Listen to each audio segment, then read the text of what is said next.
मगर कोई दिन ऐसा न गया जो घर पे भाई आप लोग खड़े क्यों बैठ जाओ, बैठ जाइए, बैठ जाइए, बैठ जाइए। आए तो दोस्तों का नाश करने के लिए,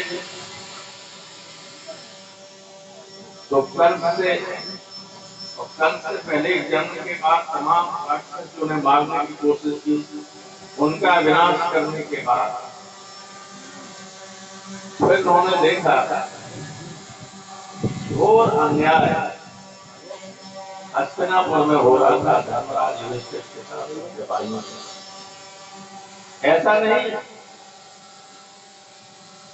पांडव कृष्ण की सखी हुआ कुंती के पुत्र थे, इसलिए वो उनके पक्ष में, वो तो धर्म के पक्ष में। अगर बुआ की बात थी तो शिशुपाल भी उनकी बुआई का पुत्र था, जिसका उन्हें वध करना पड़ा।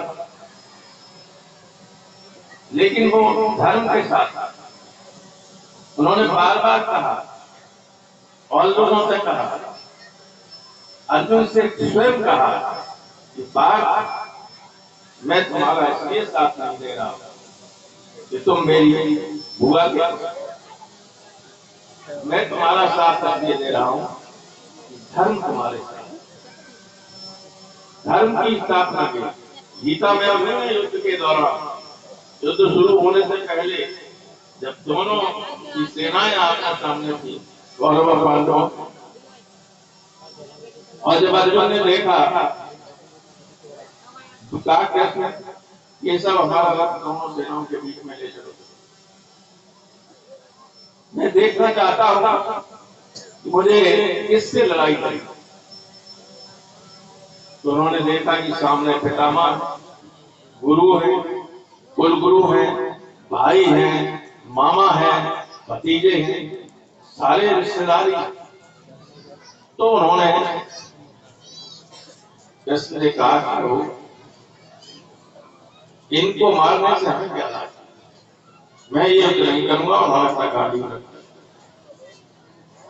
तो फिर युद्ध के दौरान गीता की रचना हुई, जो दुनिया का सबसे महत्वपूर्ण एक ग्रंथ माना जाता है। उसमें भी उन्होंने कहा था यदा यदा धर्मस्य ग्लानिर्भवति भारत अभ्युत्थानमधर्मस्य तदात्मानं। जब जब धर्म घटता है और अधर्म की वृद्धि होती है, तो धर्म की स्थापना के लिए मैं पृथ्वी पर आता हूं। और बहुत सारी बातें कहने के बाद उन्होंने अर्जुन से कहा कि अगर मृत्यु होगी तो स्वर्ग को प्राप्त करो, और जीत होगी तो राज्य को प्राप्त करो। इसलिए तस्माद् उत्तिष्ठ कौन्तेय युद्धाय कृतस्य। इसलिए हे कुंती पुत्र अर्जुन, उठो और युद्ध के लिए निश्चय करो। और ये दूसरा सारे दुष्ट मारे गए।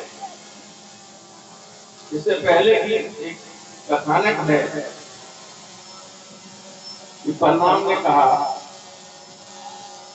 ये बार बार आप जरासंध को छोड़ देते हो, ये 17 बार चढ़ाई कर चुका है, मथुरा की जनता को दिक्कत होती है, इसका वध क्यों नहीं करते। उन्होंने कहा कि मैं तो राक्षसों का वध करने के लिए आए हूं, इकट्ठे हम ढूंढते कहां फिरेंगे। जरासंध की मदद के लिए सब इकट्ठे होकर आते हैं, तो उनको मैं मारता रहता हूँ, फिर आएगा फिर साथ जो आगे धीरे धीरे पृथ्वी को दुष्टों से मुक्त करता है। तो ये जो रह गए थे इनको भी उन्होंने खत्म किया। एक खास बात देश से ये बात कह रहा हूं, आप सब लोग यहाँ बैठे, यूं तो यादवों का नाच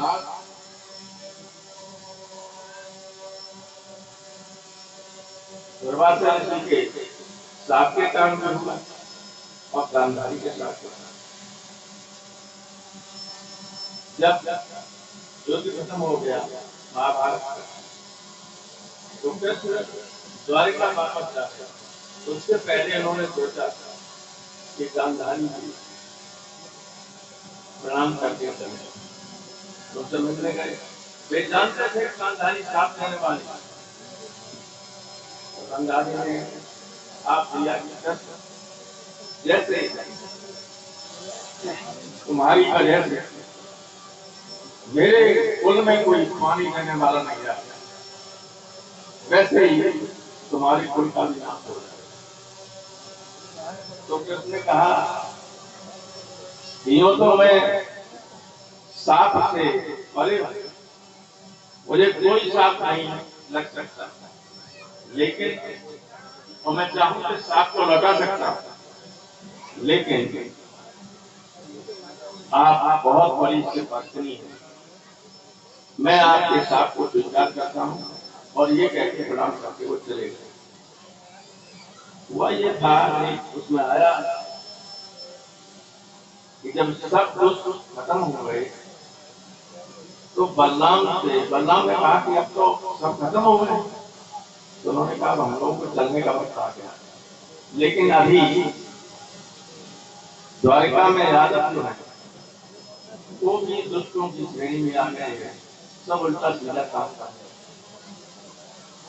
अभी इनका भी अंत होकर देखने सब करते हैं। दुर्वासा का ये साप लगा हुआ था यादव को,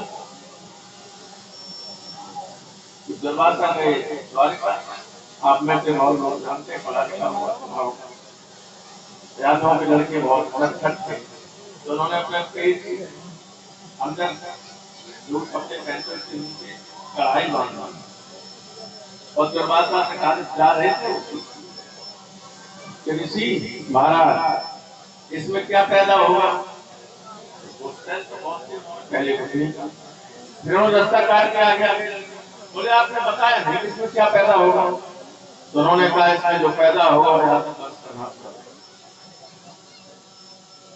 अब जैसे ही द्वारिका में ये पता चला, तो लोगों ने बहुत प्रार्थना की। उन्होंने कहा कि जो साथ दिया जा चुका है वो उसका अर्थ नहीं हो सकता, वो खत्म नहीं हो सकता, अब तो ये होगा ही।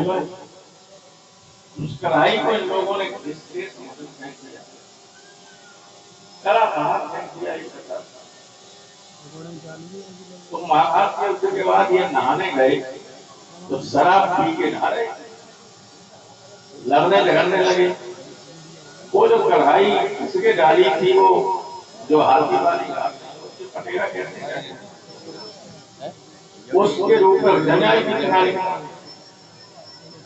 तो उसको फाड़ के मारने के लिए जैसे हाथ में पड़े वो तलवार बन जाता है।